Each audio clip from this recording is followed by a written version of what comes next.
Neste momento, convidamos a doutora Ivana Cristina Barreto, superintendente da Escola de Saúde Pública, para compor a mesa de honra, acompanhada das seguintes autoridades: o excelentíssimo senhor Mozart Salles, da Secretaria de Gestão do Trabalho e Educação em Saúde, do Ministério da Saúde. O excelentíssimo senhor Felipe Cavalcante, do Departamento de Atenção Básica, da SAS, também do Ministério da Saúde.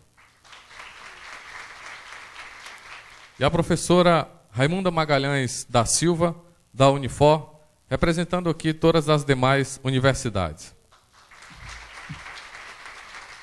Registramos a presença das seguintes autoridades aqui presentes: doutora Mônica Sampaio, diretora do Departamento de Educação e Saúde, da SEGETS, do Ministério da Saúde; senhor Lisaldo Maia, secretário executivo do SEB, Centro Brasileiro de Estudos de Saúde; a professora Zélia Roqueirol, da Universidade Federal do Ceará; a senhora Sônia Riot, pesquisadora, doutoranda em Psicopedagogia da Universidade de Montreal;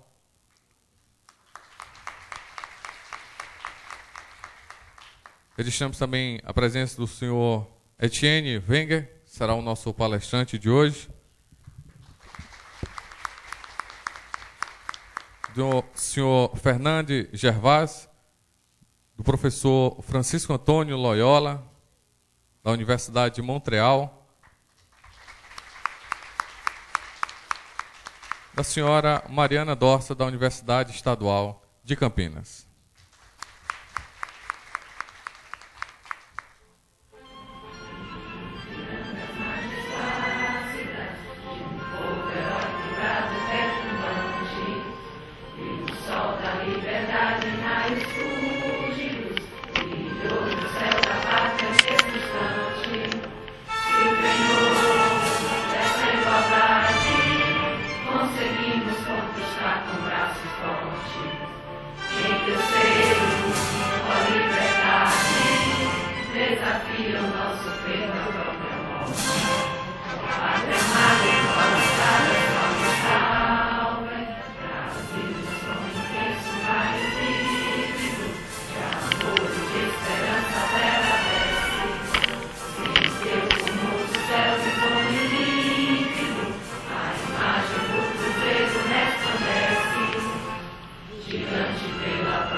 Registramos também a presença do Dr. Mauro Oliveira, coordenador do projeto Larissa e Ripas, da Rede Interdisciplinar de Pesquisa e Avaliação de Sistemas de Saúde. Antes de tudo, eu gostaria de agradecer a presença aqui na mesa do Dr. Mozart Salles, que é secretário de Gestão do Trabalho e da Educação na Saúde, que nos deu a honra de estar aqui presente, né? Isso é muito importante para a nossa escola, né? E para a educação permanente, para a política da educação permanente e gestão do trabalho em todo o país, na medida em que ele vem, né, para se aprofundar na discussão conosco, na discussão desse tema. Gostaria de agradecer também a presença da Mônica Sampaio, que é diretora de gestão da educação, da SEGETS, do Felipe, que está aqui representando o Departamento de Atenção Básica, né? Gostaria de agradecer a presença dos nossos convidados internacionais, doutor Fernando Gever, doutora Sônia Riot, doutor Francisco Antônio Loyola, que é um brasileiro canadense, né? Hoje chefe do Departamento de Psicopedagogia e Andragogia da Universidade de Montreal, e o nosso convidado especial, o doutor Etienne Wenger, né? Que vai nos brindar, discutindo aqui conosco, fazendo reflexões sobre aprendizagem social e, especificamente, comunidades de prática, né? Então, agradecer a todos e também não estando aqui presente, mas a participação fundamental, a parceria fundamental da Secretaria de Gestão Estratégica e Participativa e da Organização Pan-Americana de Saúde, né, e do IEPRO também, da Universidade Estadual do Ceará, que nos deram as condições de realizar esse evento. Então, gostaria também de agradecer à equipe organizadora do evento, na pessoa da Verônica Oliveira, e também a toda a equipe da Escola de Saúde Pública do Ceará, na pessoa da Chayane Matos, da Eliane Portela, da Isabel, da Ondina e todos, da Ana Brito, então todos que estão aqui presentes e compõem a equipe da escola, né? E, enfim, encerrar, para passar a palavra para os outros componentes da mesa. Sim, quero fazer só um reparo, que nós gostaríamos muito de ouvir o hino do Canadá. É um grande prazer de estar aqui recebendo os nossos convidados, nossos parceiros e grandes cooperadores internacionais, que tem sido o Canadá com o Brasil. A gente só não tocou o hino por problemas técnicos, não se tratou de nenhum, apenas problemas técnicos, né? Então, vamos dar continuidade, né, ao nosso evento, agradecendo a todos e a todas a presença, né, e esperando que a gente tire um grande proveito dessa atividade que a gente organizou com o maior carinho, com a maior seriedade, né, para que a gente possa realmente aplicar esses conhecimentos no nosso sistema de saúde. Obrigada a todo mundo. Primeiro, eu queria saudar a Ivana, a nossa superintendente aqui da Escola Estadual, que tem toda uma trajetória aqui na Saúde Pública do Ceará, junto aí com o Dorico, né, o companheiro que está lá no Ministério da Saúde, que também é outra legenda aqui da saúde pública brasileira, e que está lá nos ajudando bastante. Felipe, lá do DAB, professora da Unifor, repetindo os cursos dessa área da saúde lá na Unifor, os convidados internacionais que vão trazer o intercâmbio, conhecimento e da sua capacidade de intervenção nessa área, para que possamos aproveitar e também fazermos o intercâmbio das nossas experiências. A professora Roqueirol, que eu sou cearense, mas fui aluno da Universidade de Pernambuco, né? Mas todo mundo no Brasil que estudou saúde já leu os livros dela, né? Então, é um prazer conhecê-la aí pessoalmente. Então, dizer que para nós é um abraço aqui do Ministério da Saúde, do ministro Alexandre Padilha, para todos vocês, a Mônica também, que é a nossa diretora aqui do Departamento de Gestão da Educação, que vai estar à tarde com vocês numa mesa específica. O ministro hoje está indo lá para a Assembleia Mundial da OMS, lá em Genebra, se deslocando para lá, e, em decorrência disso, seria impossível ele estar aqui hoje pela manhã, pediu para que eu representasse, fundamentalmente para estabelecermos e colocarmos alguns aspectos. Como eu não vou estar à tarde, eu vou pedir um pouco mais de paciência a vocês, para me alongar alguns minutos, para afirmarmos alguns compromissos aqui com esse processo estruturado e estruturante aqui da discussão da saúde pública, tanto do ponto de vista do aparelho formador em relação à educação, como do impacto, da potência, da capacidade que tem esse debate no mundo do trabalho em saúde.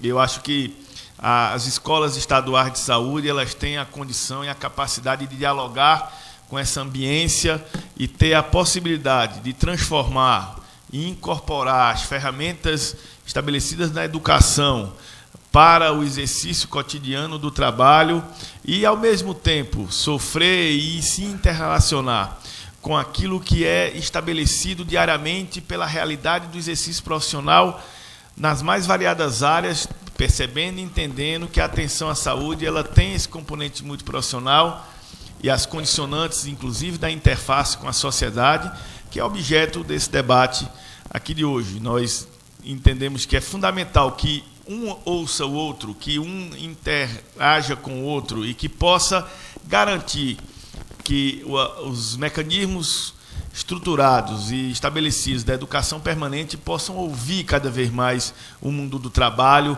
a sua prática assistencial e se contagiar pela capacidade que têm os profissionais de saúde, em conjunto com as pessoas alvo da sua atenção, e reproduzindo aqueles ditames, inclusive da educação, do processo ensino-aprendizagem, que é bilateral e é uma via de mão dupla, o processo da assistência também. O mundo do trabalho, o exercício profissional, ele não consegue ser desvencilhado do alvo primordial das nossas atenções, que são os usuários de saúde, são os cidadãos e cidadãs brasileiras e brasileiros, e que são, evidentemente, o foco principal da nossa atenção, e para eles, e através da sua necessidade, no seu tempo adequado, para a realização dos aspectos essenciais, que deve ser montado e estruturado o sistema de saúde, e que deve ser organizada a nossa prática profissional. Então, é a capacidade que a Escola Estadual de Saúde tem de perceber isso. O Ceará é vanguardista e não é de agora, é de há muito tempo, que escreve páginas importantes nesses aspectos aqui, dessa interface, da integração ensino-serviço, dos aspectos referentes à educação e à gestão do trabalho na saúde para o Brasil inteiro, são muito importantes. A nossa perspectiva lá é de potencializar, é de compreender o papel do Sistema Único de Saúde, até porque nós sabemos da importância do nosso sistema. Nós temos um sistema de saúde que tem a condição de ser único num país de mais de 100 milhões de habitantes, que tem a condicionante de ser um sistema universal de saúde público, com um padrão de integralidade, equidade, com descentralização, com todos aqueles princípios estabelecidos que fazem do SUS a grandiosidade que é, que tem a condição de ter e fazer mais de 2,3 bilhões de procedimentos anuais, mais de 2,4 milhões de partos, mais de 50 mil cirurgias cardíacas, 92% do tratamento de hemodiálise, 87% do tratamento de câncer, o maior programa de transplante público de órgãos e tecidos do mundo e o segundo maior programa de transplante depois do americano, que tem um componente privado. Portanto, nós temos o que nos orgulhar, o maior programa vacinal, o calendário vacinal público também estabelecido entre os países de sistema universal, estabelecido e ofertado de forma gratuita. Então, nós temos que nos orgulhar do sistema de saúde produzido no Brasil e da capacidade que ele tem de estabelecer condições de saúde cada vez mais adequadas para a população brasileira, entendendo que nós temos ainda heranças históricas do processo de desassistência, da desigualdade, do desequilíbrio, das condicionantes sociais que estabeleceram a desigualdade no Brasil, que fazem com que a gente dialogue com aspectos epidemiológicos que dizem muito respeito ao mundo moderno e às sociedades desenvolvidas do ponto de vista da fertilidade, do ponto de vista das doenças cardiovasculares e das neoplasias. Nós vamos ter no Brasil esse ano 500 mil casos novos de câncer. Nós temos, evidentemente, as doenças cardiovasculares no topo, a violência, o trauma, estabelecidos como grandes epidemias que precisam ser colocadas, as drogas, as questões relativas à interface com a saúde mental, coincidindo e também ainda andando braço a braço com o câncer de colo de útero sendo a maior causa de morte em mulheres no norte do Brasil, que são dados da África subsaariana e do sudeste da Ásia. Então, isso não é possível que a gente caminhe ainda muito tempo com disparidades e com patamares epidemiológicos que nos apontam para vários Brasis. O SUS ele tem a perspectiva de construir e perseguir a unidade enquanto país. É a maior expectativa e é o maior sistema e a maior capacidade de fraternidade, de magnanimidade da sociedade brasileira, dentro dos marcos do capitalismo, do enfrentamento que nós temos com o mundo do mercado e a sociedade capitalista. O SUS é um contraponto da sociedade brasileira que aponta para o mundo a necessidade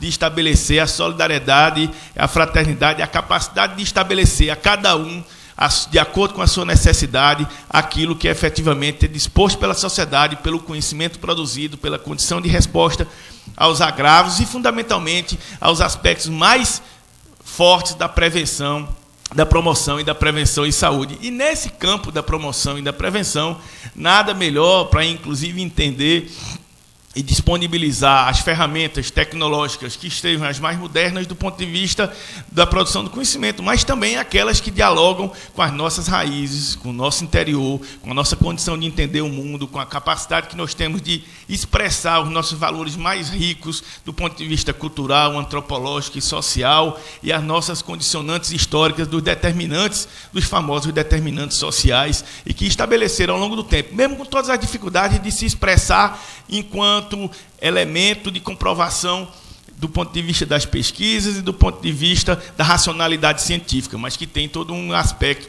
de interesse que tem, evidentemente, mostrado e sido percebido pelo mundo da saúde, que tem uma grande expressão no desenvolvimento dos agravos do processo saúde-doença e que se expressam nas pessoas e por nós tem que ser entendido. Esse seminário tem a condição de poder focar nesses aspectos de interesse desse processo, de entender que nós da saúde, apesar de termos uma linguagem própria, que é o SUSEis, o sanitarês, o mediquês, o enfermeirês, nós, muito mais do que isso, somos parceiros para tentar entender a linguagem universal das pessoas, com seus sentimentos, com as suas dificuldades, com os condicionantes locais, com a sua realidade sanitária, com a sua realidade epidemiológica, com a sua realidade social, com os seus aspectos de cunho familiar, de cunho social, dos grupos étnicos e sociais que compõem o nosso povo, e ter a possibilidade de perceber, trazer isso para uma linguagem aproximada, fazer e constituir interface, que tenham como objeto de interesse e foco da nossa intervenção a promoção e remoção e a transformação da realidade sanitária com a participação integrada de todos, compreendendo, evidentemente, a contribuição de cada um e fazendo-se expressar através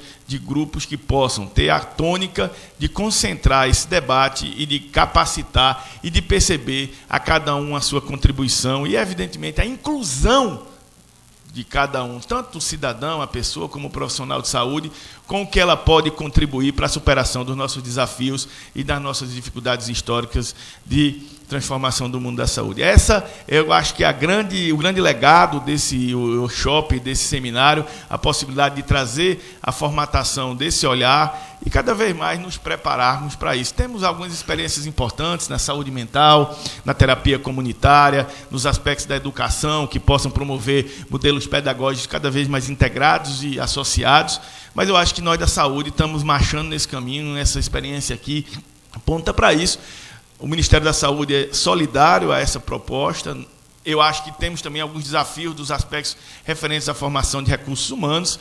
Eu não poderia deixar de falar também isto aqui, Ivana, de dizer que nós esperamos aqui do Ceará respostas importantes, construção de novos desafios, compreensão de novos papéis, que a gente possa utilizar a estrutura das redes das escolas estaduais de saúde e pensar o SUS como grande campo de prática e o grande campo de formação de recursos humanos de saúde, que possamos superar as dificuldades históricas dessa integração com o aparelho formador estrito sensu, as universidades, e possamos integrá-las a esse aspecto da rede, o famoso, esperado, sonhado, que o Odorico tanto fala, o SUS Escola, o SUS Rede, a rede escola do SUS, a integração entre os serviços e a capacidade de formação que ele tenha, e determinar, e estabelecer e resgatar aquilo que está na Constituição Federal e na Lei 8.080, que o Sistema Único é que tem que dar as diretrizes históricas e compreender as necessidades e o papel e a capacidade de formação de recursos humanos na área da saúde.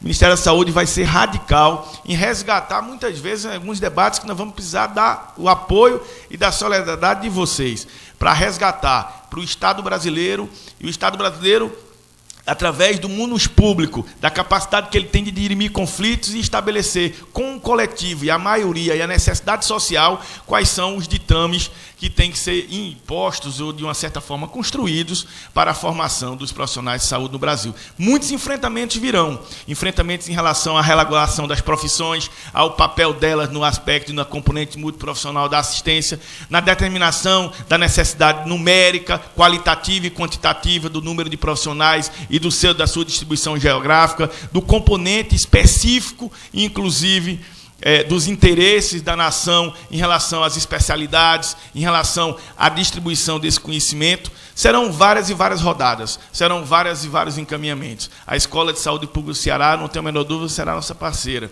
Por tudo que produziu, pela capacidade histórica do Ceará de fazer a diferença, nós do Ministério vamos chamar, no tempo certo, na hora adequada. Os debates estão começando a acontecer, os debates estão começando a se dar. Quem viu e quem percebeu o debate em relação ao Provab, que é uma experiência inicial, com muitas dificuldades, evidente, num país do tamanho do Brasil, mas que é um primeiro olhar sobre a necessidade da atenção primária, principalmente em relação à presença dos médicos nas equipes de saúde da família, sabe o que nós estamos falando, porque mexer com o status quo, mexer com o Estado estabelecido e com a vida, entre aspas, arrumada das pessoas, não é uma coisa fácil, mas nós temos a necessidade de fazer isso, e fazer de forma qualitativa, trazendo alguns componentes importantes, fazer um debate que possa acrescentar a experiência da atenção prática, da atenção na primária supervisionada, pelo profissional médico e outros profissionais de saúde, como enfermeiros e odontólogos, no Saúde da Família, agregar também alguma valoração para a prova de especialista e que possa ir ser bonificado e ter um bônus e ter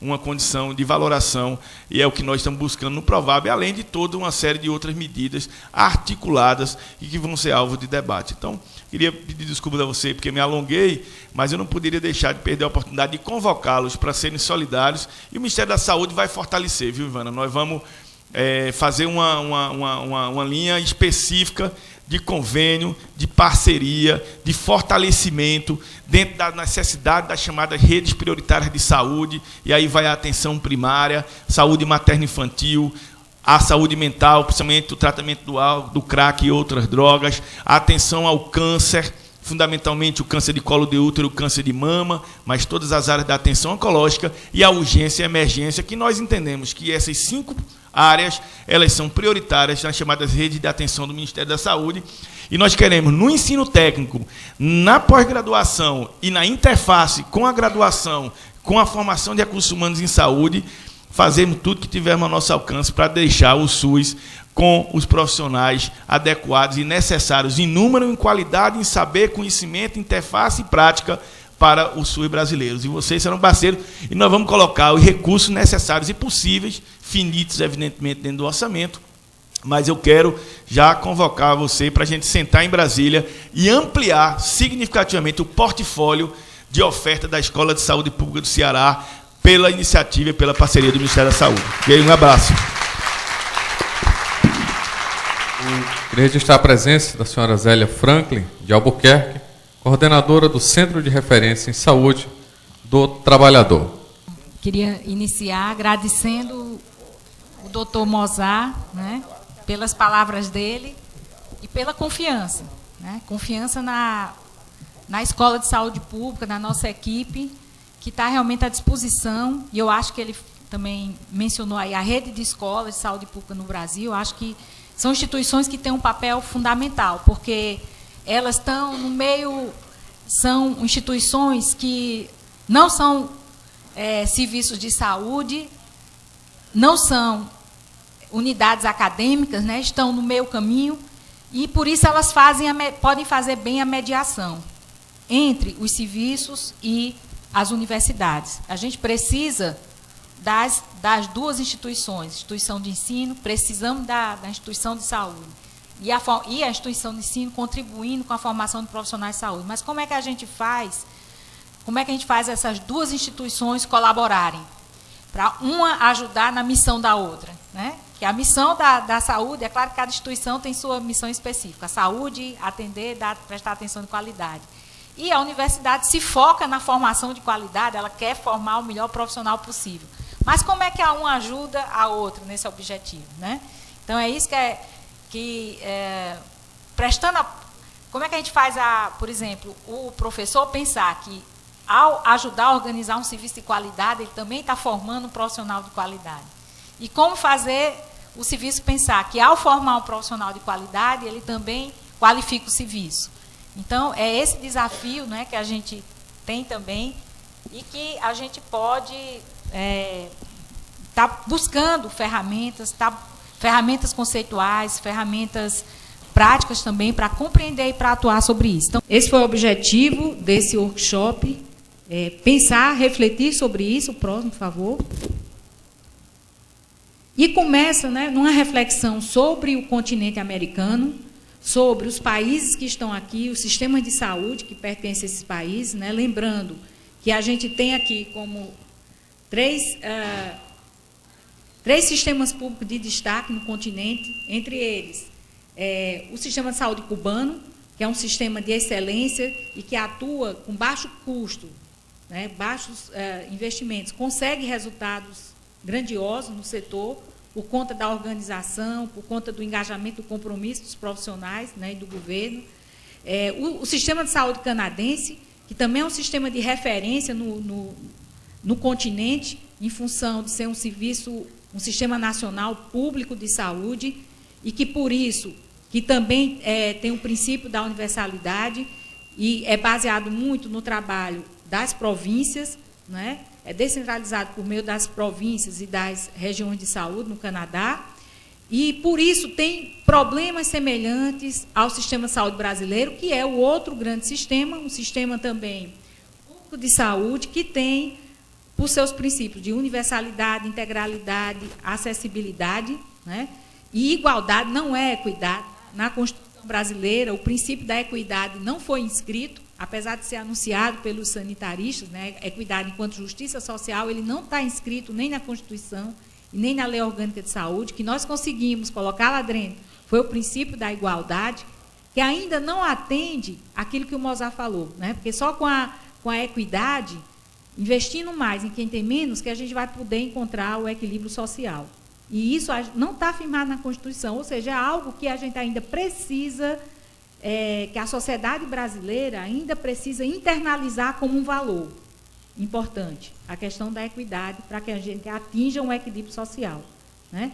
E o Brasil, como o Mozart já falou, um país que tem um grande sistema que atende 100 milhões de habitantes. Então, esses problemas comuns do Brasil e do Canadá, que é o desafio para o sistema de saúde, de enfrentar a rápida produção de tecnologia, a incorporação e o aumento crescente dos custos no setor saúde, e esse é o grande desafio para um sistema público, né? Enfrentar essa incorporação rápida de tecnologia e equilibrar isso aí, não deixar a população sem ter ao seu alcance aquelas tecnologias eficazes, comprovadas cientificamente, que têm efeito, que são efetivas e dá alcance a todos, e, ao mesmo tempo, né, não produzir iniquidade nesse processo.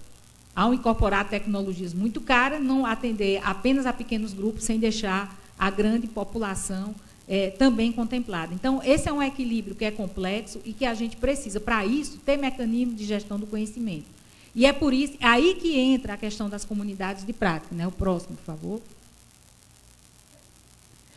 E alguns desafios que a gente tem de gerir de forma mais democrática e participativa o nosso sistema de saúde, de incluir cada vez mais a população e internalizar dentro dessa população os valores do nosso sistema. Então, aquilo que o companheiro Mozart já tinha falado, né, da importância do sistema de saúde como uma política social que reduz as desigualdades do país, na medida em que a gente deixa de ter grupos, a gente equilibra, por exemplo, a questão da mortalidade infantil, a gente deixa de ter grupos com elevadíssima mortalidade, acima de 100, enquanto que outros grupos mais abastados da sociedade, têm mortalidade igual, por exemplo, ao Japão ou aos Estados Unidos. Quer dizer, então, enquanto que a esperança de vida nas populações de melhor rendimento atinge patamares da Europa, patamares do Canadá, a gente ter uma esperança de vida menor nas classes mais populares. Então, são essas desigualdades que a gente quer reduzir ou mesmo anular, né, por meio dessas políticas sociais e do sistema de saúde. E aí, para nós, são desafios a descentralização para fazer chegar a todas essas políticas, o enfrentamento da obsolescência, da incorporação rápida de tecnologias, e, por conta disso mesmo, a obsolescência você incorpora novas tecnologias e rapidamente elas se tornam obsoletas e é preciso, e a pressão do mercado é que para cada vez mais se aumente os custos, a transição demográfica que faz com que o nosso serviço de saúde enfrente problemas de saúde mais complexos, que são as doenças crônicas e degenerativas, né, que exige do setor saúde uma mudança na sua forma de atuação e uma atuação mais integrada das equipes de saúde, a colaboração interprofissional, junto com a transição epidemiológica. O próximo, por favor. Os desafios na questão da organização e da prática profissional, acho que o Mozart já colocou um pouco. A crescente especialização profissional, então, na medida em que você vai produzindo novas tecnologias, você vai produzindo também na sociedade, e principalmente em algumas categorias profissionais, como a médica, uma especialização crescente. Então, você chega a ter o especialista na mão, o especialista no pé, o especialista... Né? E como é que você faz esse sistema funcionar de forma que todos tenham acesso e que, ao mesmo tempo, tenham acesso à atenção integral. Que todos tenham acesso à atenção básica, né? Mas que a atenção primária seja a coordenadora desse sistema de saúde e faça com que aqueles cidadãos que necessitem da atenção mais especializada possam tê-la também. Então, esse é um grande desafio que o país enfrenta, né? Que está associado à fragmentação das práticas e do conhecimento, à supervalorização social e cultural das tecnologias duras na saúde. Com isso, o abandono da prática clínica, que é um problema também, que está colocado que, apesar de toda essa tecnologia que nós temos, o melhor meio para a população acessar o serviço de saúde é pela porta de entrada da atenção primária e da urgência e emergência, onde vai ter profissionais generalistas que possam direcionar o cidadão para o melhor tipo de atendimento que ele necessita. Porque 90% dos problemas vão estar sendo resolvidos lá na atenção primária de saúde e aqueles que necessitarem serem encaminhados para os serviços especializados. Então, a gente tem aqui a presença, viu, Mozart, dos residentes aqui em Saúde da Família de Fortaleza. Eu queria registrar a presença deles, os residentes de Saúde da Família de Fortaleza, da Residência Multiprofissional, os residentes de Saúde da Família de Sobral, que também estão aqui, mestrandos em Saúde da Família e Saúde Pública, que eu creio que são os profissionais que apontam que são parceiros do SUS, que aderem ao sistema. Eu acho que a residência multiprofissional, assim como a residência médica também em algumas áreas, né, é o momento em que o profissional mais vivencia o sistema.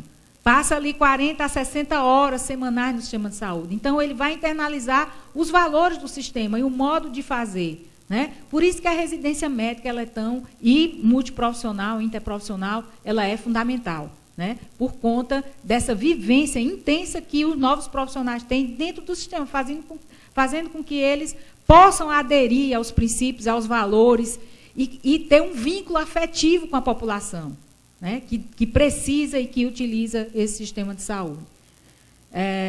Lembrando também que essa especialização, inclusive os nossos planos de saúde, inclusive as cooperativas médicas, que adotam um modelo da especialidade, em que o paciente entra pela especialidade, estão tendo hoje graves problemas para se manterem, né? Graves déficits financeiros, porque esse modelo da especialidade é um modelo que encarece muito a assistência e não resolve os principais problemas do coletivo. Né? E, além disso, leva ao aumento da iatrogenia. Né? Próximo, por favor.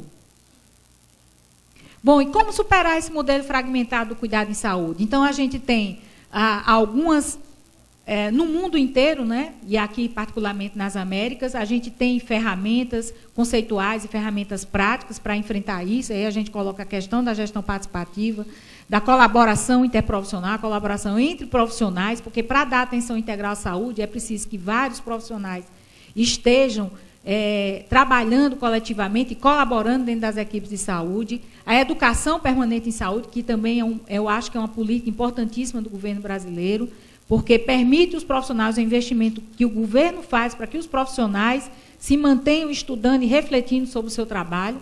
Né? A questão do cultivo de comunidade de prática, aí a gente vai aprender mais com o doutor Etienne, o que é que quer dizer isso, quais são as características de uma comunidade de prática e como é que a gente pode aplicar esse conhecimento dentro do nosso sistema de saúde e a gestão do conhecimento, inclusive, né, utilizando isso também, que ponte a gente pode fazer entre comunidade de prática e gestão do conhecimento em saúde. O próximo. Bom, a teoria da comunidade de prática está vinculada à teoria da aprendizagem social. Né? Então, a aprendizagem social implica em que nas interações e na dinâmica cotidiana entre as pessoas e os coletivos dos quais participam é que se dá a aprendizagem. Isso é basicamente o que coloca a aprendizagem social.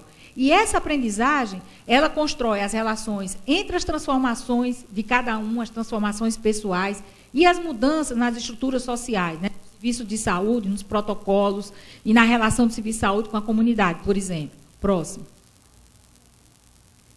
Bom, então, estudos antropológicos, aqui está um dos protagonistas desses estudos, junto com a doutora Jane Leif, né, em 1991, publicaram um livro, né, em que eles publicam estudos sobre grupos profissionais tradicionais, como, por exemplo, parteiras, como, por exemplo, alfaiates, mas parteira seria o que se aproxima da nossa nosso campo da saúde, né? E eles demonstraram que a formação dos novos membros parte da aprendizagem no contexto do trabalho.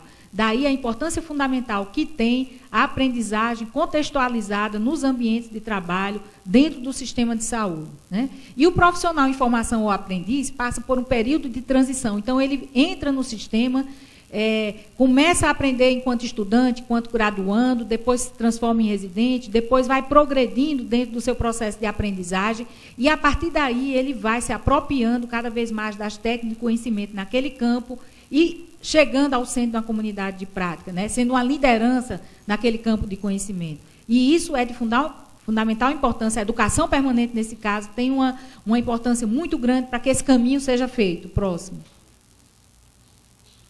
Então, as experiências das comunidades de prática podem nos servir de parâmetro para o processo de aprendizagem social na área de saúde e indicar soluções conceituais e aplicadas para a busca de novos conhecimentos e a geração das transformações sociais que a gente almeja dentro do SUS. É isso que a gente pensa, quer obter nesse seminário, né? O próximo. Bom, então, quais são os nossos objetivos? Primeiro, colocar em evidência a teoria da comunidade prática, adaptada, e fazer uma inter-relação disso com a complexidade do campo da saúde. Compreender como a dinâmica das comunidades práticas na saúde pode facilitar a colaboração entre as profissões de saúde e melhorar a qualidade dos serviços. Refletir sobre as condições para a participação dessas comunidades na gestão dos serviços do sistema de saúde e fazer as inter-relações entre essas formulações sobre a comunidade prática e conceitos produzidos por autores brasileiros, como, por exemplo, o método da roda, a gestão participativa. Porque um dos nossos objetivos também é a gente começar a fazer uma ponte entre... Eu estava explicando aos nossos convidados internacionais. O Brasil tem produzido muita coisa nos últimos 100 anos no campo da saúde pública, tem assim, uma riqueza enorme de literatura publicada, mas em português. E isso, às vezes, dificulta o nosso diálogo, né? E a compreensão e a troca. Às vezes a gente está fazendo a mesma coisa aqui, ou coisas semelhantes que outros países estão fazendo, mas a gente... e podíamos nos ajudar mutuamente nesse processo, né? Mas, às vezes, a dificuldade, a barreira da língua foi um problema histórico, e a gente está querendo quebrar essa barreira, né, por meio desses encontros que a gente como esse que a gente está fazendo aqui. O próximo, por favor. Então, a programação do nosso seminário conta com 2 conferências magistrais do professor Etienne Wenger, uma hoje e outra amanhã pela manhã, de mesas redondas seguidas de debate. Então, tudo isso vocês vão encontrar aí na programação que vem dentro das pastas. E aí a gente procurou, nessas mesas redondas, fazer uma ponte entre a nossa produção conceitual e epistêmica aqui no Brasil e o que é produzido fora.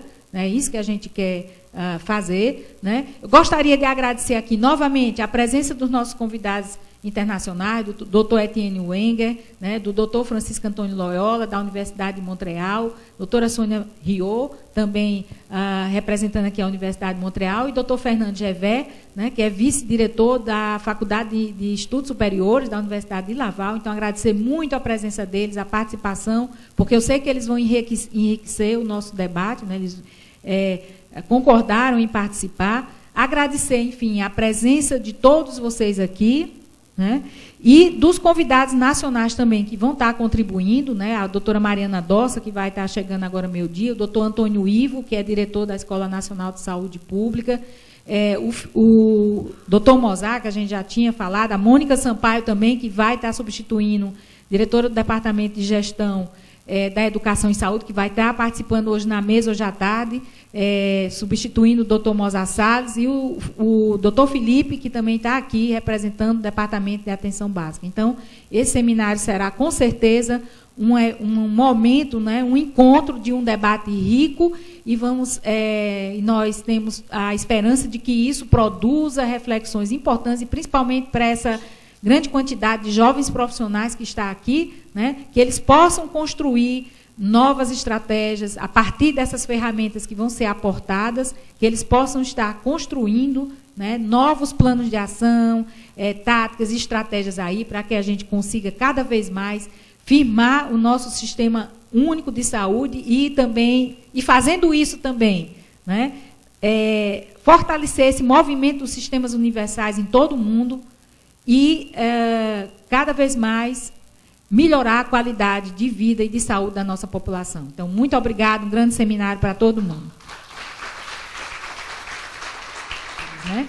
Bom, o que faltou fazer foi convidar o doutor Etienne Wenger para vir aqui para o nosso auditório, aqui para o nosso palco, né, dizendo que ele é um autor independente. Estou aqui trazendo a forma como ele mesmo se denomina, né, um autor independente, é um teórico do campo da aprendizagem social.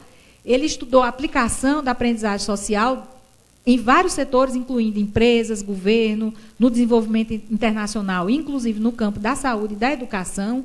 É mais conhecido pelo seu trabalho sobre comunidades de práticas e é autor e coautor de livros seminais sobre o tema. Um deles, né, eu tive o prazer de ler, que é Comunidade de Práticas, né, Aprendizagem, Significado e Pertencimento, eu acho que é isso. Qualquer coisa ele me corrige. E, atualmente, ele desenvolve seu trabalho de pesquisa através de consultorias, de escrita, de palestras, de workshops e como professor visitante em várias universidades. Então, gostaria de agradecê-lo mais uma vez por sua presença e convidá-lo aqui para proferir a conferência magistral dessa manhã. Então, obrigado.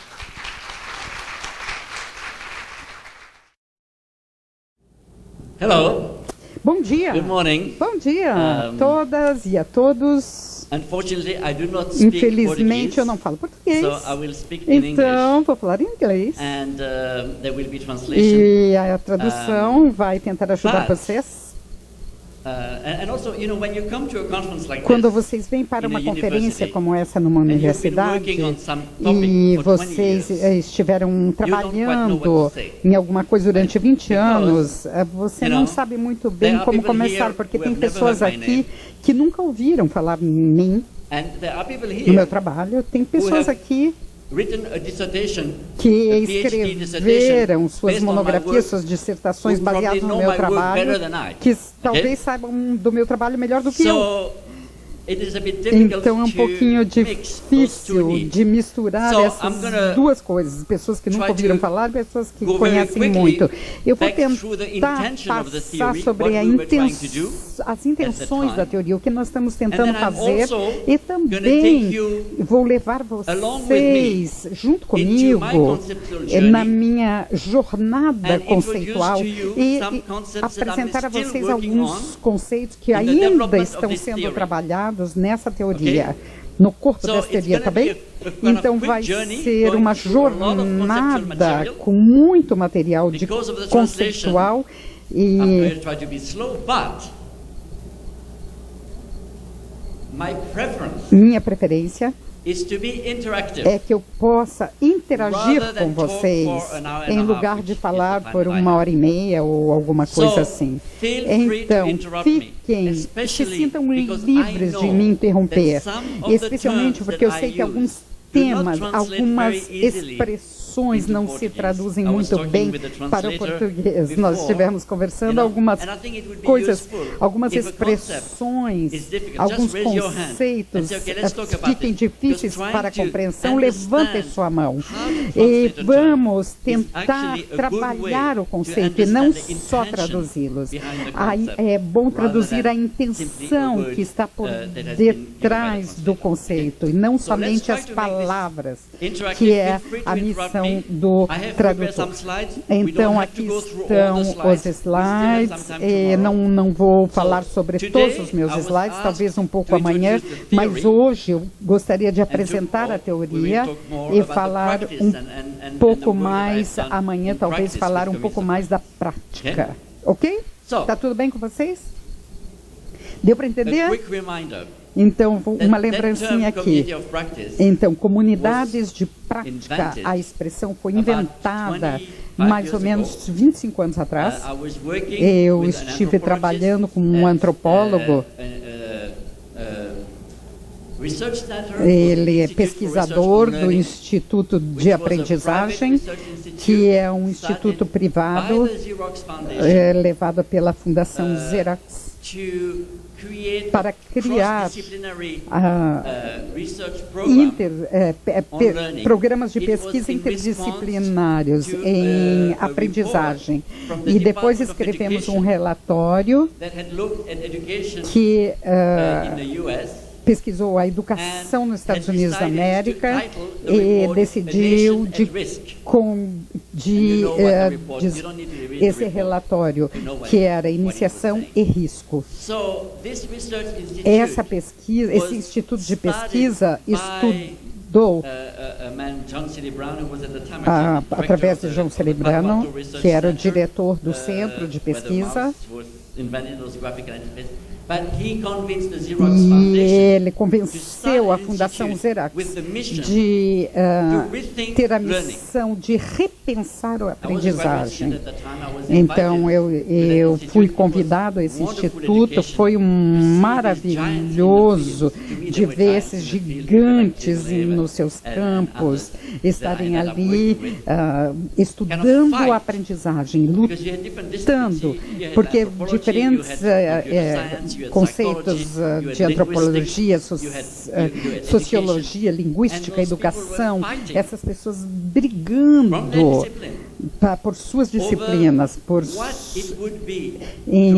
sobre o que era repensar a aprendizagem. E foi muito interessante de ver que muito rapidamente as conversações que a gente estava tendo, as discussões, se reduziram ao seguinte: quais são, o que você está assumindo sobre o que é aprendizagem? Eu, que vim da comunidade de ciência, para nós, a aprendizagem o sistema de formação de aprendizagem, você oferece o input e depois você faz a estrutura. Não era uma estrutura cognitiva da ciência. Para um antropólogo, a aprendizagem é um campo social sobre os significados da sociedade. Então, era muito interessante ver como, e levou um ano de luta antes de começar a trabalhar no Instituto. Então, de algum sentido, o processo desse trabalho desse Instituto foi quase como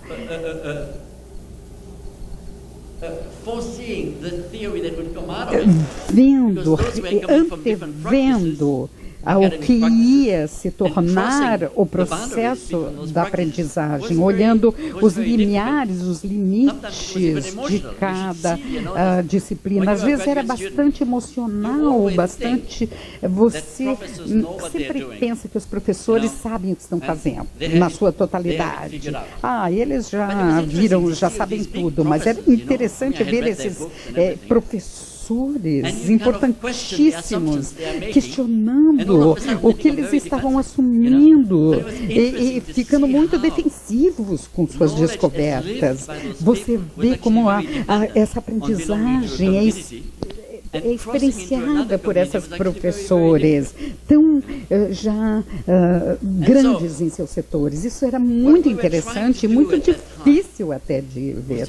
Mas o que nós estávamos tentando fazer era dizer, muito bem, se nós assumimos que aprender é uma experiência humana, que tipo de teoria nós vamos produzir? Se nós assumimos principalmente que o ser humano é um ser social, que tipo de teoria nós vamos produzir? E assim nós fomos olhando sobre o aprendizado, como disse a Ivana, e nós estávamos tentando dizer o que nós podemos aprender sobre a aprendizagem. Não colocar aprendizagem em tudo, mas o que nós podemos colocar no sistema aprender para criar uma teoria moderna da aprendizagem. Então, mesmo que a aprendizagem seja frequentemente conceitualizada entre um professor e um estudante, quando a gente olha em casuística sobre a aprendizagem, a gente realiza que muitas da aprendizagem não se situa nessa interação entre o professor e o aluno. O professor é uma figura muito impositiva para que um estudante possa realmente inquirir a ele. Em geral, os estudantes vão inquirir outros estudantes. Então, para descrever esse tipo de currículo que nós vimos naquela comunidade foi interessantíssimo, e nós chamamos aquilo de comunidade de prática. Assim que a teoria se principiou nesse tipo de coisa, e realmente nós não esperávamos que fosse chegar tão longe esse conceito. Eu vou contar uma pequena história para descrever o que nós estávamos tentando captar naquele momento. Eu estava numa casa de um amigo meu para jantar. E esse amigo, de repente, pegou uma taça de vinho. E bebeu. E daí ele perguntou, o que você acha disso? E eu não conheço muito sobre o vinho, e eu não queria dar muito a minha opinião. Não sou um conhecedor. Eu acho que os vinhos mais baratos são melhores. Olha só, tem alguma coisa errada comigo quando você pensa assim, né? Que os mais baratos são os melhores. Bom, então ele pergunta, Etienne, essa aqui é uma garrafa de muito bom vinho. Então, esse amigo meu ele tem um hobby, né, de teste, ele faz testes de vinho. Ele vai com seus amigos testar vinho, discutir e tal. Então, eu estava muito impressionado, porque ele é um conhecedor, e ele começou a descrever por que aquela garrafa era de um vinho muito bom. Para mim, era um universo novo que ele estava falando, porque para mim era, uma garrafa de vinho. Mas para ele era uma sinfonia. Ele começou a falar sobre onde nós sentimos o gosto do morango, da pimenta, do chocolate, e com todas, assim como se tivéssemos uma mente com uma cauda muito grande, e todas as coisas que nós podemos sentir sem saber. E eu fui naquela transe daquele conhecimento e comecei a achar que realmente tinha o morango, eu podia imaginar o morango em algum lugar. Eu podia imaginar esses aromas que estavam mais além da minha imaginação. E eu disse, sim, isso é muito interessante, porque isso é o que nós estamos tentando captar com a teoria. Porque qual era a diferença do que ele pensava do vinho e o que eu pensava? Era o mesmo vinho, mas ele era um membro da comunidade onde beber vinho era perfeitamente compreensível. E eu não era um membro dessa comunidade. Isso é que existia para dividir esse limite de um membro da comunidade e um membro de fora. Não é um limiar, um limite para me fazer sentir estúpido, mas eu não tinha participado daquela comunidade até agora. Ele tinha. Então, nossas experiências eram muito diferentes sobre aquele contexto. Eu pensei naquele momento, nossa, eu compreendi que o meu nariz tem que ser treinado. Então, eu usei essa história nas minhas palestras e ouvi outras. As pessoas vinham contar outras experiências. Não é do nariz, mas o nariz, o aroma do vinho, que tem um tipo de um nariz no vinho. Tem nariz no vinho, eu acho.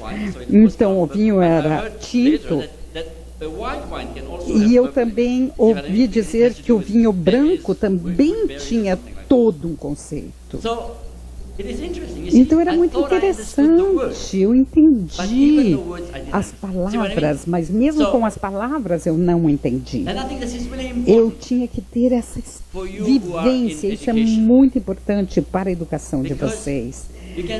Para a formação, vocês podem aprender o vocabulário, vocês podem falar muito bem, mas se vocês não compreenderem a vivência daquilo, vocês não aprenderam o significado. E eu tenho que dizer que até hoje eu ainda não conheço muito a vivência do vinho, mas eu ainda não me juntei nesse clube, eu pensei, era fantástico da maneira que ele descrevia o vinho, e eu pensei, nossa, seria show poder fazer isso, mas eu sabia que se eu quisesse fazer como ele, eu tinha que despender muito tempo na companhia daquelas pessoas, tomando muito vinho e realmente entendendo, vivenciando com as pessoas que falam do vinho daquela maneira. Mas eu não fiz isso. E por que eu não fiz isso? Mas eu estava tentado a fazer. Por que eu não fiz? Porque eu tinha que pensar o que eu vou fazer na minha vida. Eu tenho alguns anos ainda mais nesse planeta. Eu vou participar dessas reuniões todos os meses, e eu pensei, não, eu não vou. Isso não sou eu. Eu tenho muitas coisas para fazer. E eu decidi deixar então isso quieto e mais pegar a vivência. O que eu estou tentando descrever para vocês com tudo isso? Eu estou tentando dar um sentido para vocês, um significado do que essa teoria pode trazer. Essa teoria situa o significado no centro daquilo que é o aprendizado ou aprendizagem. Quando a gente realiza e olha para a aprendizagem, a gente vê quanto significado tem que se levar. Se você fosse um aprendiz de costureiro, é uma técnica de costurar. Essa técnica, ela pode ser compreendida através dessa comunidade de costureiros, de alfaiates.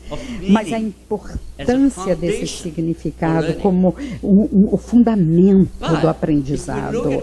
Mas se a gente olha o que nossas escolas fazem, nós extraímos o conhecimento do mundo, nós ensinamos a técnica das coisas, e nós esperamos que as pessoas façam certo. Mas nessa teoria, as negociações do significado das coisas é fundamental, vital, é um aspecto vital da aprendizagem. Eu lembro que uma vez eu estava ajudando a minha filha com alguns problemas da escola, ela olhou para mim assim e disse, você está achando isso interessante? Para ela nunca encontrou ninguém que pudesse encontrar que a matemática tivesse um significado realmente interessante no mundo. Para ela foi assim uma surpresa. Muitas vezes a gente fala do aprendizagem completamente separado da vivência. E aí nós perdemos a habilidade de reforçar essa vivência na aprendizagem. Então, significado. Significado, eu não estou dizendo significado como uma, em termos de teoria, como vivência. Se vocês pensam numa expressão como ferramenta, por exemplo, do vinho, no caso do vinho, se você pensar em nariz do vinho, você pode começar a vivenciar aquele aroma, mas é também o caso em que a expressão é parte da prática.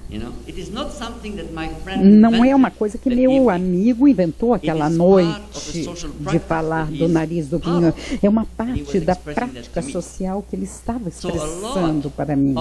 Então, muito do que nossas práticas sociais, que seja cuidando, ou a parte social, é criar ferramentas para dar significado às palavras. Então, expressão do nariz, por exemplo, é um exemplo de todos os instrumentos que as práticas criaram através dos anos. Mas é também o caso de que essas práticas são propriedade das comunidades sociais. E isso é muito importante.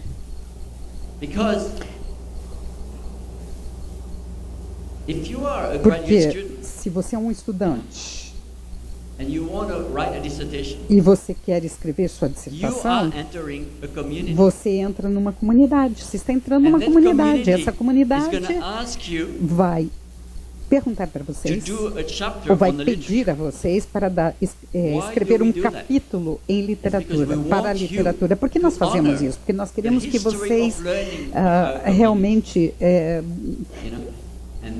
possam participar e contribuir para a nossa sociedade da literatura.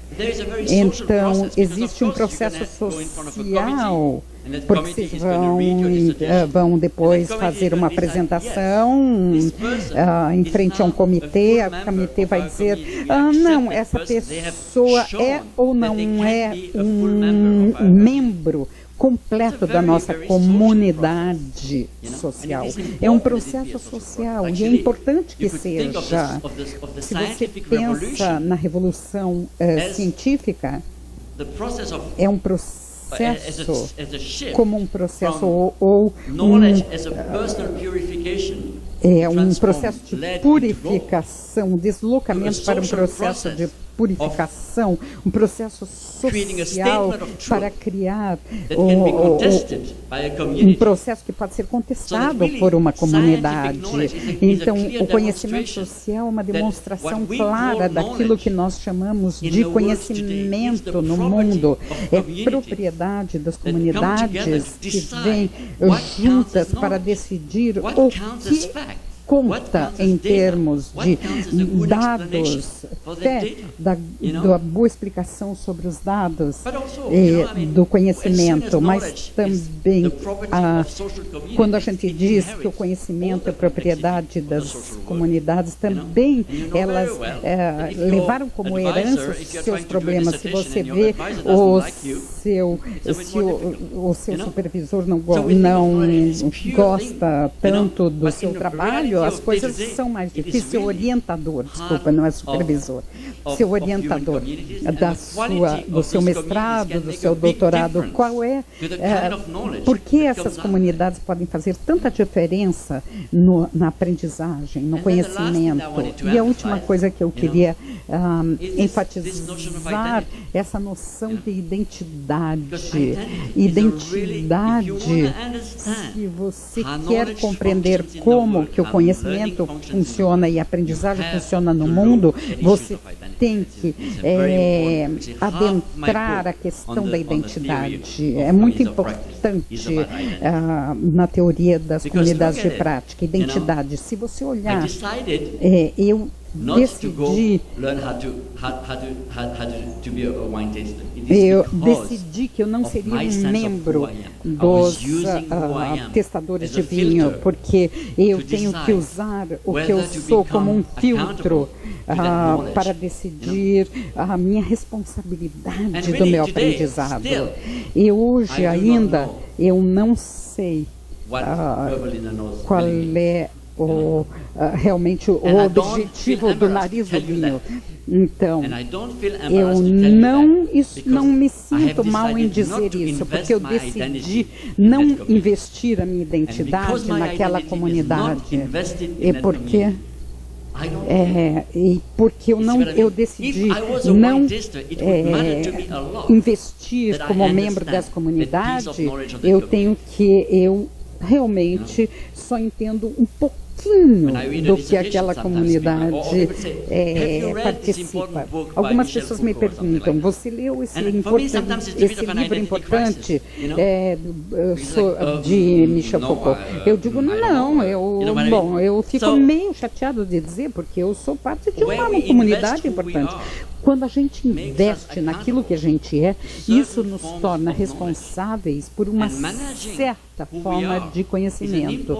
E administrando o que nós somos é uma parte importante de como nós sabemos o que nós sabemos. Eu vou falar um pouco mais sobre isso nesta sessão. Isso é muito importante. Então,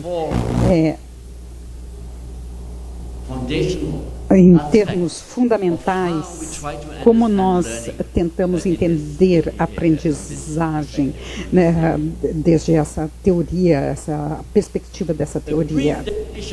Então, uma definição do que nós queremos, do que nós chamamos de comunidade de prática. Pense numa comunidade de prática como uma parceria em aprender. É uma parceria com alguém que já sabe alguma coisa, que seja o que for, cuidados médicos, enfermagem. Pense de uma pessoa que já sabe. Então, você pode ter uma parceria com essas comunidades que já conheçam. Então, é partilhar o desafio de aprender, interagir regularmente, interagir não é realmente especificado. Com nossas novas tecnologias, nós temos novas formas de comunidades e parcerias que podem ser estabelecidas, sabem, assim, talvez com a rede social, a web, ou telefonia, ou cientistas globalizados, muito mais rápido do que cartas antigas, que levavam 7 dias para chegar não sei onde, para voltar. Então, hoje é muito rápido. Eu também quero especificar que essa teoria, ela é aplicável tanto para as gangues de rua que estão tentando sobreviver nas ruas e vender suas drogas com maior sucesso, tanto assim como de um grupo de enfermeiras tentando ajudar os pacientes, engenheiros desenhando edifícios para abrigar as pessoas. É um conceito aplicável de maneira muito universal, não somente para o aprendizagem profissional, mas todos os tipos de aprendizagem no mundo, universais. Esse conceito foi levado como uma maneira de organizar a aprendizagem em todos os tipos de lugares do tempo que a gente estudou essa teoria. E você pode ver, eu não vou detalhar muito, nós vamos detalhar isso mais amanhã, esse conceito é aplicado, mas você pode ver como aqui tem coisas muito... Até empresas brasileiras, como a Petrobras, aqui, que usam esse sistema. É incrível. Quando nós primeiro estudamos essa teoria, se a gente pensasse que um dia eu estaria em Fortaleza falando disso para uma escola de doutores, eu teria surtado. Então, para vocês verem como as pessoas realmente conseguiram captar o significado dessa teoria. Então, quando vocês perguntam para membros dessa comunidade por que se incomodaram em ser um membro, é isso que você escuta. É porque ajuda. Se eu tenho um problema, eu posso pedir à minha comunidade. Vocês souberam desse problema? Sim. No ano passado nós tivemos algo também similar. E eu posso contar para vocês a história de como agimos. Talvez possa ajudar. Talvez ouvindo histórias de cada um, dizendo, nossa, eu nunca pensei nisso. Então, interagindo com os colegas ou com colegas de outros departamentos podem aumentar o horizonte das possibilidades.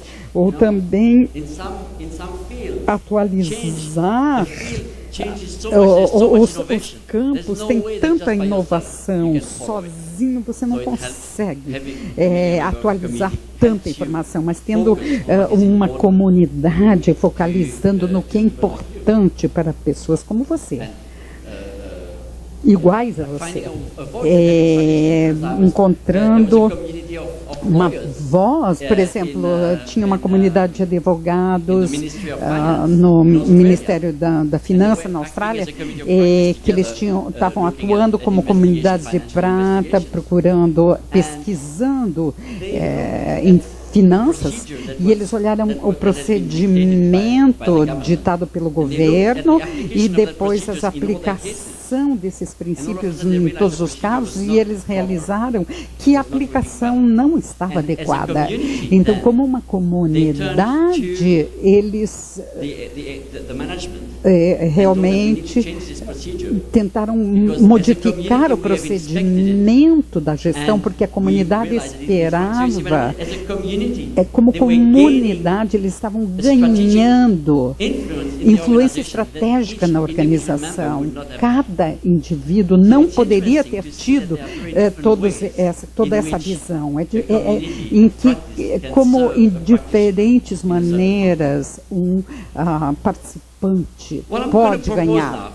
O que eu vou propor para vocês por alguns minutos é que você forme pequenos grupos, onde você está sentado, algumas cadeiras em volta de você, vocês fazerem uma reflexão na sua própria vida.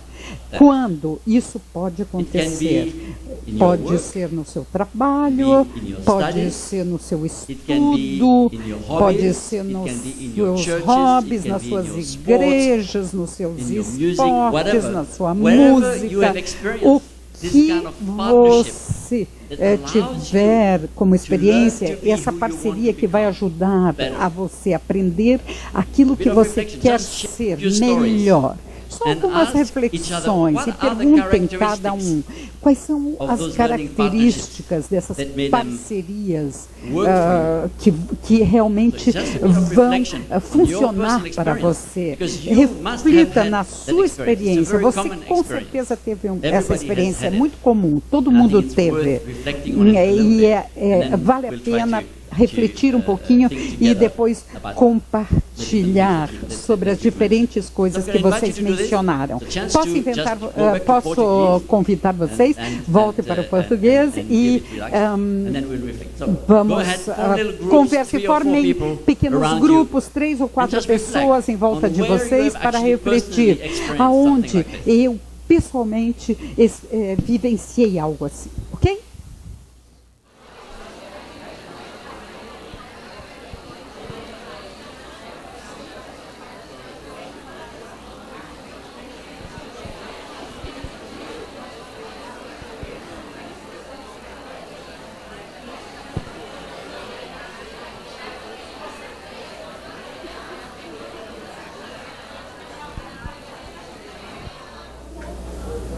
So, Vocês podem ir finalizando, então, agora os grupos. now that you've had a chance to reflect Agora que vocês puderam refletir sobre essa ideia da parceria, da aprendizagem baseada na prática, doing what you need to do fazendo and aquilo que knowing você how to do it precisa better. fazer e sabendo fazer melhor, Let's hear from you. What vamos reflections do you have? What escutar questions? que The tipo chance de to ask reflexão, question de or questionamento. then we're gonna move into the theory of Deixa eu me knowledge. deslocar So, para a teoria do It's conhecimento. important that, É that we have some importante que a some clear agreement on this gente foundation. tenha um acordo no fundamento, na fundamentação dela. Então vamos ver algumas histórias, algumas perguntas que ocorreram. Vamos lá? Eu com minha colega aqui do lado, a Ana Silda, eu coloquei para ela que, né, a apresentação do professor, na apresentação especificamente desses slides, eu lembrei como exemplo de uma comunidade prática os grupos de autoajuda. Pacientes, por exemplo, que têm uma patologia comum, que se juntam não necessariamente numa sala de educação em saúde, mas num ambiente comum lá das suas comunidades e discutem como estão superando aquele problema, vencendo as dificuldades. Para mim, esse é o exemplo de comunidade prática. E, assim, da teoria, o que ficou para mim é que esses conceitos de comunidade prática vence essa coisa mais fechada do construtivismo, independe de um ambiente, de uma sala de aula, não é verdade? Ele abre para experiências independentes.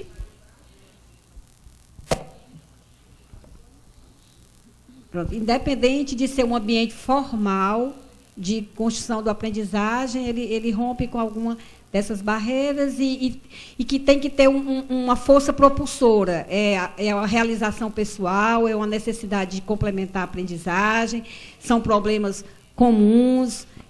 Isso que motiva as pessoas se integrarem nesses grupos de comunidade de prática. Yeah, Sim, that is very true. isso é bem verdade. Because these communities, Porque when they essas work comunidades, quando isso well, funciona they need bem, a certain level of informality. então eles precisam de um nível Because de informalidade, the learning porque is based on the a real aprendizagem é baseada numa experiência of the real, practice of the people, da you know? prática das pessoas. And like, for instance, in healthcare, we have observed, Na saúde, a gente for instance, communities of observou patients, que essas you were talking about comunidades de communities pacientes of patients that have formed, se formaram, maybe even across the world, talvez where no mundo people can inteiro, start onde talking about their pessoas experience as a podem patient, and falar what they do suas as a patient, experiências how they como talk to the doctors, and how paciente, they e como talk to eles their falam spouse, com os doutores, and so como on and eles so forth. falam nos And so, hospitais. E this ability to essa express habilidade, esse talento your de real expressar experience a of sua practice experiência real and to na use prática that e as the usar foundation for aquilo como a requires fundamentação para a a certain aprendizagem freedom requer uma liberdade, to uma interact. certa liberdade Because you para don't know in advance interagir. what the Você theory não sabe, prepare the porque a curriculum in advance. teoria And vai preparar o currículo teach em it in a very avanço formal way. e vai But when we ensinar take practice em sequência, as mas the foundation, a prática como then you fundamentação, need a certain você level precisa de um nível de interaction flexibilidade, de interação, that lets the que practice vai be brought on.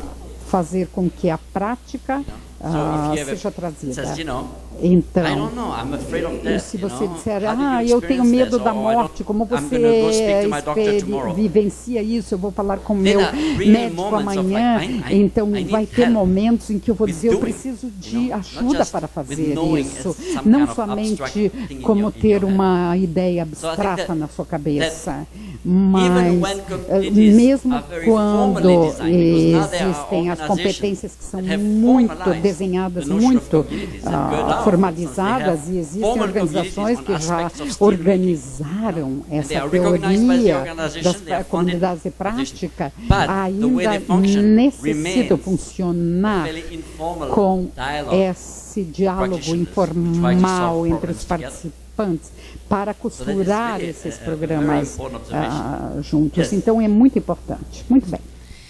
Assim, na sua fala, a gente sente assim muito, pelo menos eu, né, identifico muito Paulo Freire, né, nosso ícone da educação e tudo, e que tem muita interface com a nossa prática de saúde, essa coisa toda.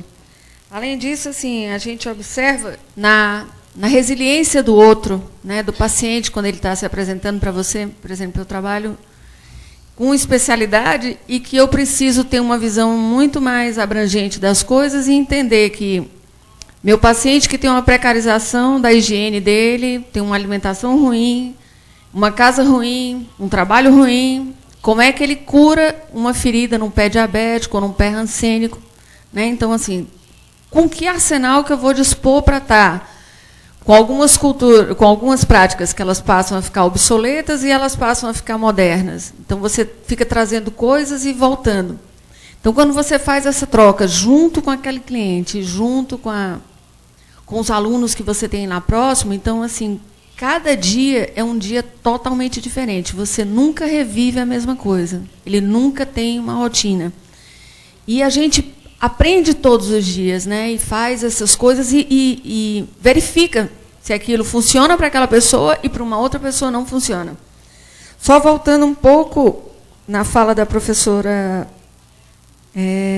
Ivana, quando a gente fala que por que a equidade não consta na Constituição brasileira? Porque ela bate exatamente de frente do capitalismo. Então, eu jamais poderei ter equidade num sistema econômico que ele não prevê que a saúde ela não vai estar tentando melhorar o salário digno, a moradia digna e a questão de saneamento básico. Então, talvez por isso a gente tenha tantos conflitos ainda dentro do SUS. Nós que amamos o SUS e aqueles que querem o tempo inteiro desestabilizar o SUS brasileiro. Era só isso. Que a prática é muito dinâmica. A prática é uma maneira de estar no mundo que não é, eu não gostaria de chamar de improvisação. Ela precisa de envolvimento. Então, isso é como os sistemas educacionais tem assim tipo venerado a teoria e vê como a prática, como a aplicação da teoria, mas eu acho que a realidade que você estava descrevendo era muito mais de um compromisso, envolvimento com a situação do seu mundo. A teoria pode informá-lo, as suas experiências passadas vão ser utilizadas como informação, mas esse envolvimento com o dia a dia é muito dinâmico. Sim, você está aprendendo o tempo todo. E é por isso que nós não podemos utilizar esse conceito que é tão importante, porque se a prática fosse a aplicação da teoria, então, você pode utilizar, ir para a faculdade, se formar e depois praticar. Mas isso não é bem assim. Na realidade, as coisas estão mudando o tempo todo. Então, é por isso que, em termos profissionais, você precisa de parceiros para a aprendizagem através da sua vida inteira, não somente individuais. É por isso que as pessoas descobriram em todas as organizações em que, se você, por exemplo, é um engenheiro, você não tem uma formação ainda, mas você tem colegas que você pode falar sobre isso. Se você é um doutor, um médico, se você é uma enfermeira, um assistente social, todo problema é muito complexo para ter parceiros de aprendizagem, para compreender o que você quer dizer, compreender num conceito de realmente acreditar, de confiança. Então, é preciso confiança para utilizar a prática como um sistema de aprendizagem. A prática é meio bagunçada, ela precisa de improvisação, ela precisa de noções de fora. Então, Tá vendo? Falar da prática, vocês viram como que é, como as coisas ficam mais... no começo, estavam falando de coisas mais de fora, mas depois, com confiança, se começa a falar sobre a sala de aula e de coisas mais do seu mundo. Alguns pesquisadores canadenses desenvolveram o conceito que é a loja de experiências. Então, em termos de que falar vem ajudar na sua prática, e é tão dinâmico, porque os problemas são sempre novos. Professor Etienne, sobre o seu conceito de identificação, é pessoal, é subjetivo, ou com a prática das comunidades de prática se cria novas identificações, né? Ou esse processo é dinâmico, sempre se identificando, sempre retornando para a pessoa? Muito boa pergunta. Então, quando eu falo sobre identidade, eu não estou falando sobre uma identidade núcleo, como uma cebola que você tira a casca e você chega no seu íntimo. Eu estou falando da construção de coisas que você realmente está interessado, coisas que você reconhece. Estou familiar com essa prática, então é uma vivência, é uma maneira de estar no mundo que é construída pela identificação com a prática. Sendo reconhecido como um membro dessa comunidade é uma coisa muito importante. É por isso que a identificação é um fator tão importante da prática, porque o que você se identifica é com aquilo que você vai se interessar, é aquilo que você vai investir, que vai lhe motivar a aprender mais. Então, eu diria que os problemas com nossas escolas têm a ver com que a identidade não entra no processo do currículo. Então, nós não é parte do currículo. Sem convidar, a identidade não vai ganhar significado. Então, identidade... Nós discutimos aqui no nosso grupo e verificamos que as comunidades de prática são formadas espontaneamente entre pares. Porém, ela possui dificuldades na institucionalização. As comunidades de prática, elas devem ser institucionalizadas ou não? Se possível, como é que poderíamos institucionalizar comunidades? Isso é uma pergunta bem delicada. Nós vamos falar um pouco mais amanhã. E, de alguma maneira, institucionalizar as comunidades de prática, se é isso que nós temos que fazer, tem que ser uma comunidade de prática, a mesma como se fosse espontânea.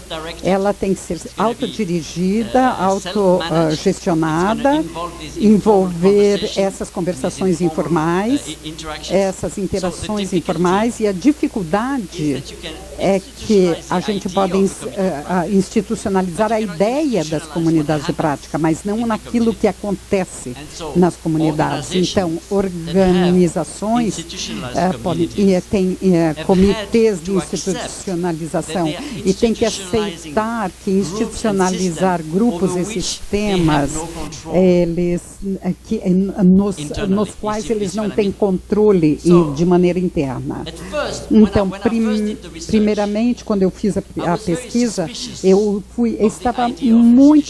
suspeitava muito da institucionalização das comunidades de prática. Eu achava que não podia fazer, mas eu vi algumas organizações fazê-los muito bem e outras muito mal, e eu vi que é possível de fazer parte da cultura de uma organização, que você pertence a uma comunidade que entendeu e que você pode discutir isso com seus colegas, em algumas organizações, até fundações para suportar essas comunidades.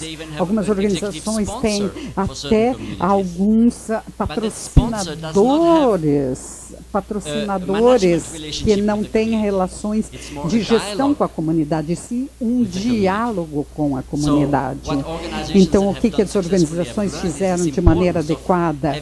Foi importante para ter esses diálogos horizontais, não relatórios de relações da maneira tradicional de organizações que nós sabemos, mas onde as pessoas criam parcerias horizontais entre os participantes e também confiança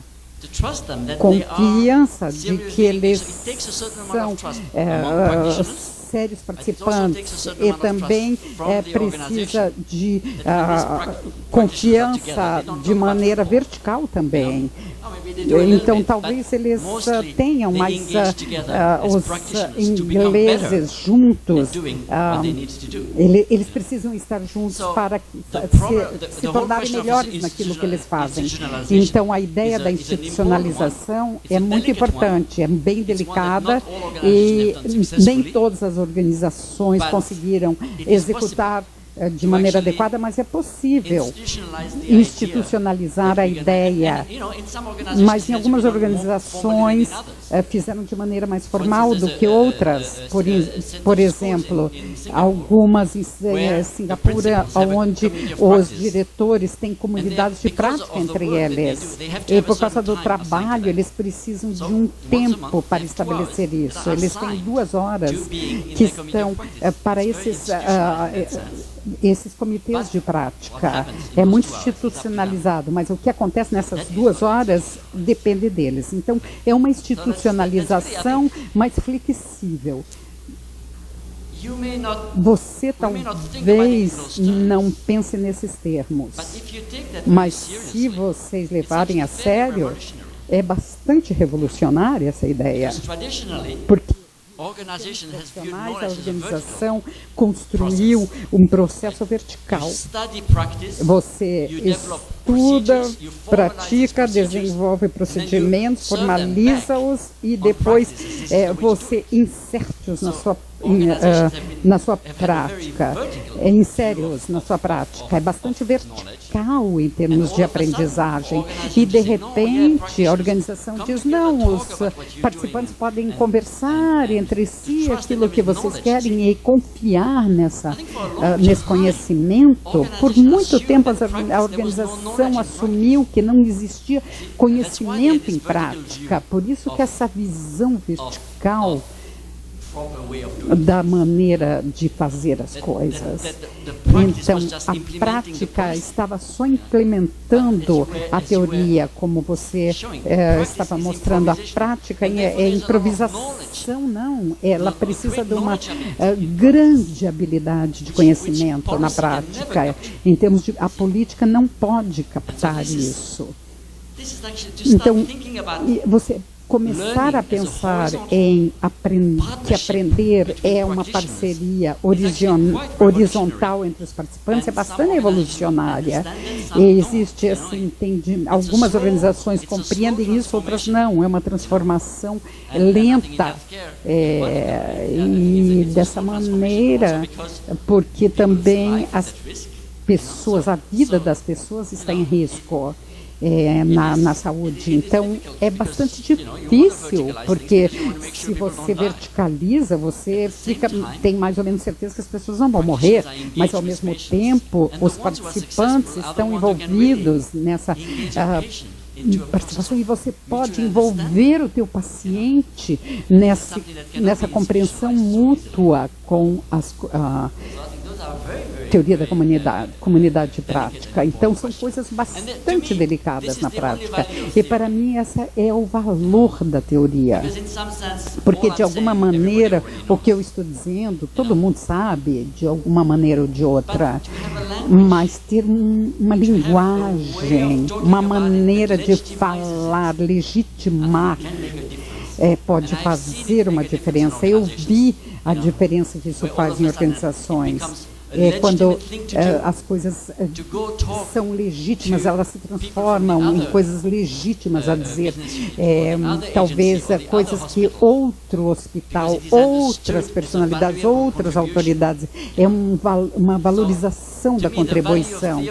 O valor da teoria não é somente que isso é novo ou que comunidade de prática tem estado por aí desde o começo da humanidade.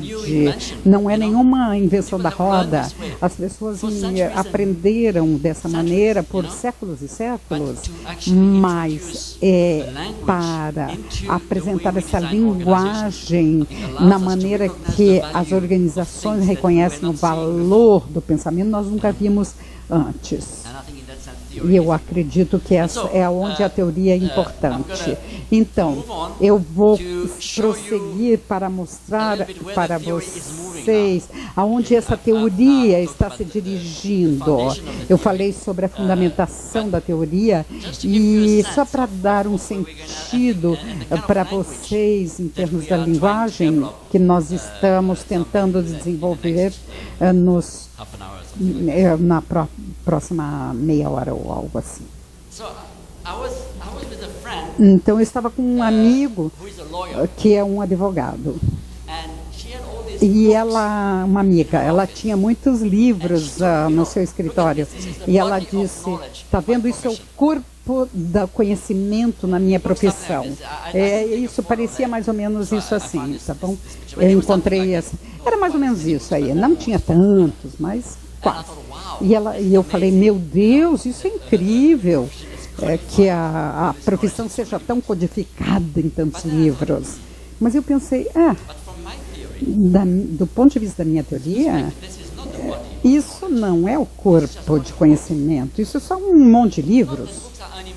Não que os livros não sejam importantes, eu amo livros também, eu tenho muitos, eu não tenho nada contra livros, mas é engraçado como as pessoas pensam que ela leu um livro e ela sabe tudo a esse respeito. Isso não é verdade. Eu falhei na minha prática como todo mundo, eu vi montes de pessoas fazerem o trabalho e trazendo as comunidades de prática muito melhor do que eu. Então, pensar que isso é um corpo de conhecimento é um erro. É um erro, eu acho. É um erro, porque se você está na universidade, você não pode botar esses livros na cabeça das pessoas e dar um certificado, um diploma. É uma maneira, fácil de graduar as pessoas. Esses livros vieram sobre um questionamento da Inglaterra que me perguntava sobre isso. A Universidade Livre é especializada em criar um currículo muito bom. Eles investem milhões para a criação disso e depois na aplicação desse currículo. Isso é um negócio, não é realmente o que eu chamaria de corpo de conhecimento. Um corpo de conhecimento é na vida real e os livros não estão na vida real. Eles têm um aspecto do conhecimento, mas não são o corpo de conhecimento. Por quê? Como eu iria caracterizar aprendizagens desse ponto de vista? Eu diria que aprender é uma tensão entre as competências definidas socialmente e a experiência pessoal. E eu diria que é uma tensão. Imagine se eu decidisse aprender aquela coisa do nariz do vinho. Eu iria para essas reuniões todo mês, eu iria expor a minha experiência sobre o vinho para as competências, aquilo que eles falam. e depois de algum tempo eu iria mudar a minha experiência, até que eu pudesse dizer, é isso o nariz do vinho. Então a competência está levando o aprendizado, mas pode ser de outra maneira. Se você é um estudante muito bom, você vai levar, a sua experiência vai levar a competência. Se eu leio uma dissertação, essa dissertação tem que me dizer alguma coisa nova, ou vai mudar um pouquinho a minha maneira de pensar, e mudar o que eu compreendo sobre essa competência no meu campo. Então, essa tensão entre essas duas coisas, experiência, um pode puxar mais que o outro. Havia um tempo onde a expressão, por exemplo, o nariz do vinho não existia na comunidade. Alguém trouxe essa experiência. As papilas nasais. Você não está bebendo. Não, então não existe. O que é isso? Você traz a sua experiência e você muda a competência da comunidade. É um equilíbrio muito frágil entre a experiência e a competência definida socialmente. Então, você deveria pensar em prática como uma maneira muito dinâmica na sua essência. Mas nós também deveríamos realizar que em qualquer profissão, o corpo de conhecimento é bastante complexo, porque não tem só uma prática envolvida, tem várias práticas envolvidas. É o que eu chamo um cenário de práticas. Pense que na sua profissão, você tem que fazer a pesquisa, tem pessoas lidando com gestão, outros com políticas. Ouvimos uma pessoa do governo que o papel deles é criar políticas, pessoas envolvidas com pacientes, outras envolvidas com estatísticas, etc. Então, nós precisamos de um corpo de conhecimento da sua profissão que seja melhor compreendido no cenário das práticas e não uma só prática. Então, sua aprendizagem depende da sua profissão. Você está entrando nesse cenário e está sendo exposto a diferentes práticas. E essas diferentes práticas esperam que tenham um efeito na sua habilidade de aprendizagem, de conhecimento. Alguma coisa assim desse tipo. E olha as diferentes práticas que influenciam aquilo que ele faz quando ele vê um paciente, quando ele encontra com um paciente. Ou em consulta. O que você chamou nesse campo dinâmico em que você está envolvida com sua paciente, se você quer ser um bom profissional, você vai representar para a pessoa todo um cenário de práticas. Isso é o que faz de vocês profissionais, que vocês tenham uma relação, um relacionamento significativo com esse cenário e saber o que fazer, que vai refletir toda a habilidade de conhecimento desse cenário. É difícil porque esse cenário não é um lugar muito tranquilo, pacífico, onde todo mundo concorda com todo mundo. Então, nós deveríamos fazer esse exame para esse paciente. Olha, o governo diz, faça esse exame. Mas a pesquisa diz, olha, esse exame não vai trazer um resultado muito confiável. E o paciente diz, eu quero esse exame. E a gerência diz, não, nós temos que economizar, acho que esse exame é uma dança no meio desse cenário, que você tem que decidir naquele momento de envolvimento com aquele paciente o que é o melhor agora. Então, é uma dança incrível profissional de envolvimento.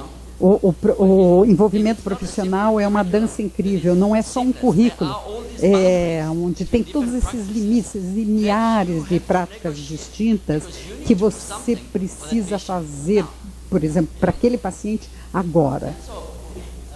Então,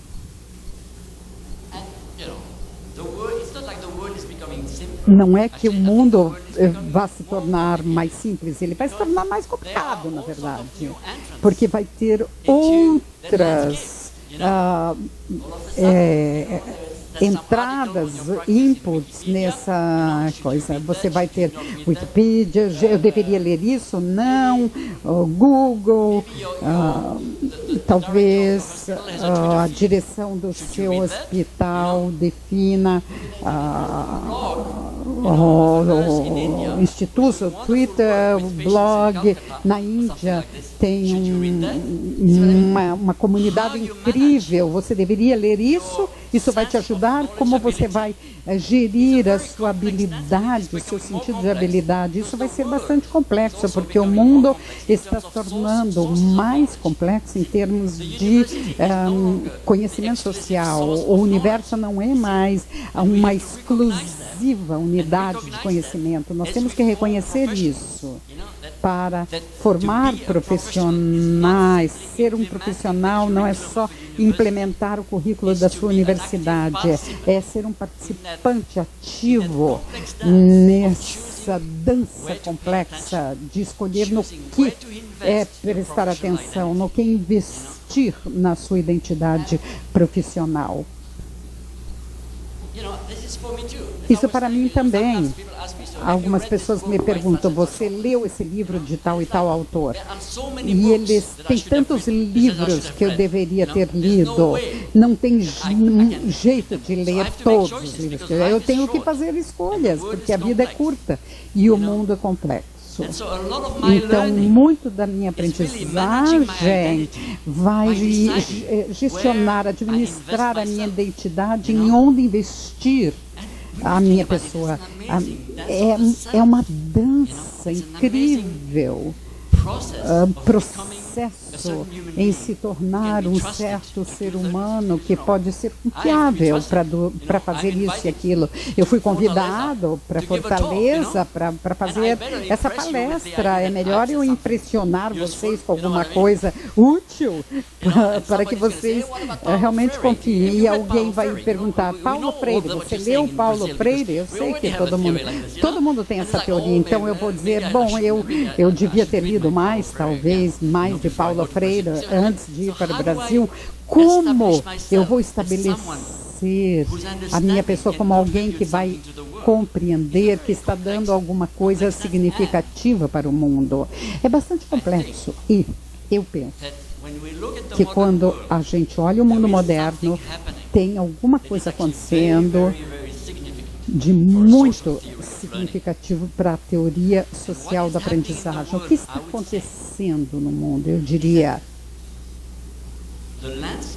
o cenário de participação, o cenário para as habilidades sociais está se tornando mais complexo. E o efeito disso, da perspectiva social, é que o projeto de se conhecer é mais um projeto da pessoa. Eu não posso dizer o quanto é significativo isso. A pessoa pode dizer, eu estou me deslocando do mundo social para o individual. Eu não acredito que isso seja verdade.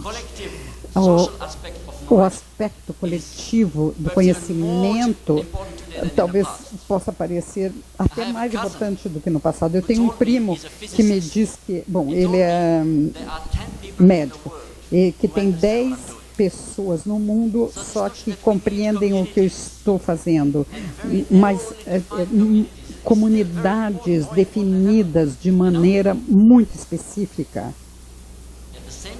Ao mesmo tempo, eu acredito que a sua parte, através do mundo do conhecimento, está contando mais em você do que no passado.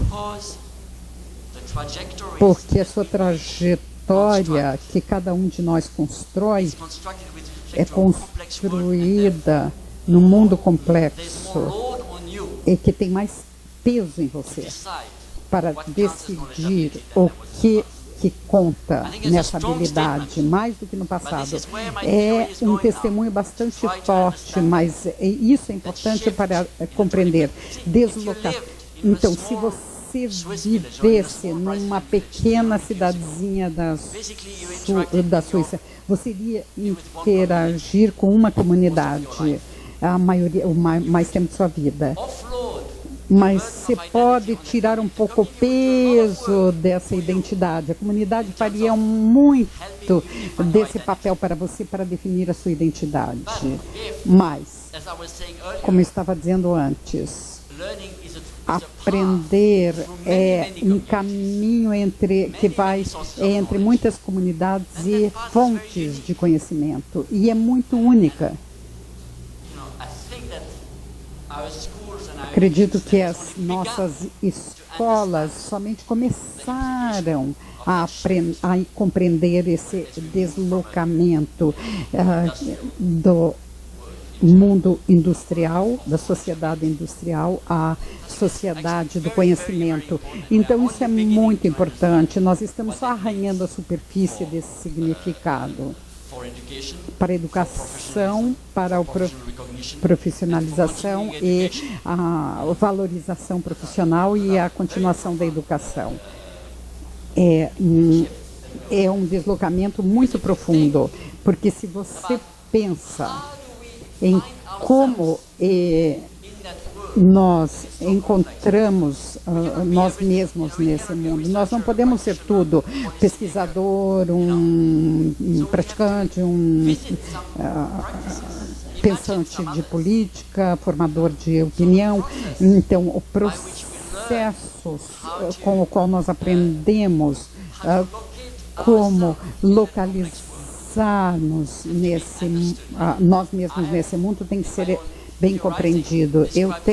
Eu descrevi 3 diferentes processos que são importantes. E por que eles são importantes? Porque o bom sistema de educação deveria habilitar os 3 categorias. Eu vou contar uma historinha para vocês para expressar o que eu quero dizer do processo de imaginação, envolvimento e alinhamento.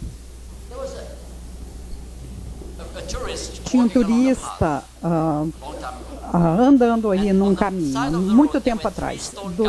Nos lados da estrada tinham pessoas batendo em pedras, cortando pedras. Ah, sim, eu estou cortando uma pedra, eu estou cortando essa superfície, esculpindo, né, pedras. Então, o segundo escultor disse, eu estou fazendo uma pedra dessas dimensões, 20 centímetros por 50 por 30. Tem que ser exatamente essa dimensão, porque tem que caber naquela construção. Eu tenho que seguir as instruções exatas. E o terceiro escultor disse, o que você está fazendo? Ele disse, eu estou construindo uma catedral. E você pode ver como é importante para cada um ter as 3 dimensões de maneira adequada. Porque se você não sabe como fazer isso na prática, você não pode fazer. Se você não seguir instruções, fazer certas dimensões, você não pode contribuir para esse projeto. E se você não sabe o que você está fazendo, aonde isso vai ser aplicado, se está fazendo uma catedral, você não pode receber algumas instruções, pode ter um erro.